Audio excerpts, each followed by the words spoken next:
আপনি যদি ভাবেন ফার্ম পরিষ্কার রাখলেই মশা মাছি থাকবে না, তাহলে বাস্তবটা এখনো দেখেননি।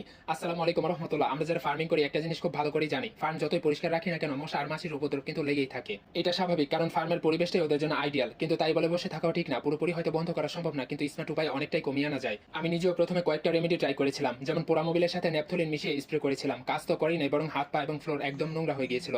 আরেকটা বানিয়েছিলাম কেরোসিন পানি আর ন্যাপথলিন মিশিয়ে, এটা তো কোনো কাজেই আসেনি, উল্টো স্প্রে মেশিনটাই প্রায় নষ্ট হয়ে গিয়েছিল। তাই বারবার ট্রাই করার পর শেষে আমি একটু ইফেক্টিভ সলিউশনে আসলাম। আমি ব্যবহার করেছি 3 বোতল জ্যাকোনিল, প্রতিটা প্রায় 250 গ্রাম করে। এই ধরনের ওষুধে এমন কিছু ইনগ্রেডিয়েন্ট থাকে যেগুলো ইনসেক্টের নার্ভাস সিস্টেম ডিস্টার্ব করে, ফলে মাছি মশা সেই জায়গা এড়িয়ে চলে। তার সাথে নিয়েছি 1 লিটার 200 গ্রাম কেরোসিন তেল। কেরোসিনের strong smell naturally insect repel করে। এই দুইটা ভালোভাবে মিক্স করে প্রায় 2 লিটার স্প্রে রেমেডি তৈরি করলাম। তারপর গরুর পায়ের নিচে, ফ্লোরে এবং চারপাশে ভালোভাবে স্প্রে করে দিলাম। তবে খেয়াল রাখবেন, গরুর শরীর পরিষ্কার করে শুকানোর পর স্প্রে করবেন, তাহলে ইফেক্ট অনেক ভালো পাওয়া যায়। ব্যবহার করা 2 থেকে 3 ঘন্টার মধ্যে নোটিসেবল ডিফারেন্স পাওয়া যায়। মাছি অনেকটাই কমে যায়, গরুগুলো একটু শান্তিতে থাকে। তবে একটা কথা ক্লিয়ার করে বলি, এটা কোনো পার্মানেন্ট সলিউশন না। মশা মাছি পুরোপুরি বন্ধ করা সম্ভব না, কিন্তু কিছু সময়ের জন্য কন্ট্রোল করা যায়। আরেকটা মেথড আছে, এক ধরনের পাউডার ব্যবহার করা হয়, যেটা একটু উঁচুতে শুকনো জায়গায় রাখলে মাছিগুলো গন্ধে আকৃষ্ট হয়ে বসে এবং সাথে সাথে মারা যায়।